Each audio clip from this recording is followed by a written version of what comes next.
जैसे घर में झाड़ू रोज लगाते हैं, सफाई रोज करते हैं, स्नान रोज करते हैं, उसी तरह मन को पवित्र करने वाला यह साबुन सत्संग है। रोज सत्संग करोगे, क्योंकि हमारे इतने जन्म के इतने किए गए पाप है महाराज कि मन भगवान में यूं ही लगता ही नहीं। माला करने बैठो देखो, तभी रसगुल्ले की याद आती है, तभी संसार भर की बातें याद आती है, तभी सुंदर सुंदर संसार की भोग्य वस्तुएं नजर आती हैं। क्यों? क्योंकि बार बार हमने यही किया है, बार बार पाप ही किए हैं। मन बार बार भागता है लोहे की तरह, एकदम सीधा संसार की ओर, भगवान की तरफ कितना भी मोड़ो मुड़ता ही नहीं। तो लोहे को मोड़ने के लिए क्या करते हैं?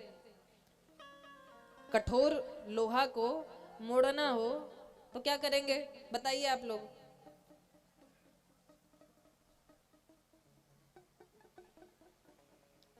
लोहे को गर्म करेंगे, आग पर रखकर लोहे को इतना गर्म करेंगे, इतना गर्म करेंगे कि वो लाल हो जाए। और जैसे ही लोहा लाल हो जाता है जल करके, तब एक हथौड़े की भी जरूरत नहीं होती। किसी भी चीज से पकड़ के जिधर घुमाओ, जितनी बार घुमाओ उधर उतना घूम जाता है। और उसके बाद जब घूमे तो फिर मुड़ता भी नहीं। फिर वैसे ही इस प्रकार से, इस विधि से लोहे के कैसे कैसे औजार बनाए जाते हैं। तो मन लोहा है, संसार की तरफ एकदम सीधा उधर ही देख रहा है, और इस कठोर मन को भगवान की तरफ मोड़ना है। तो इसको इतनी भगवान की कथा सुनाओ, इतनी भगवान की कथा सुनाओ। भगवान की कथा इतनी मधुर है प्यारे, इतनी मधुर है कि सुनते सुनते सुनते सुनते एक न एक दिन भगवान की याद आएगी।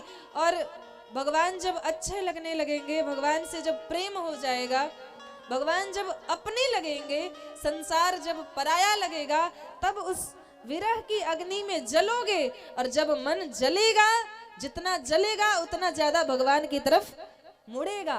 तब उस ज्ञान के हथौड़े से इस मन को समझाओ, अरे सठ मन, जिन कृपालु भगवान के, जिन दीन दयाल भगवान के, जिन भक्त वत्सल भगवान की कथा को, लीला को सुनकर तो इतना प्रसन्न हो रहा है, इन भगवान का चिंतन स्मरण क्यों नहीं करता? तब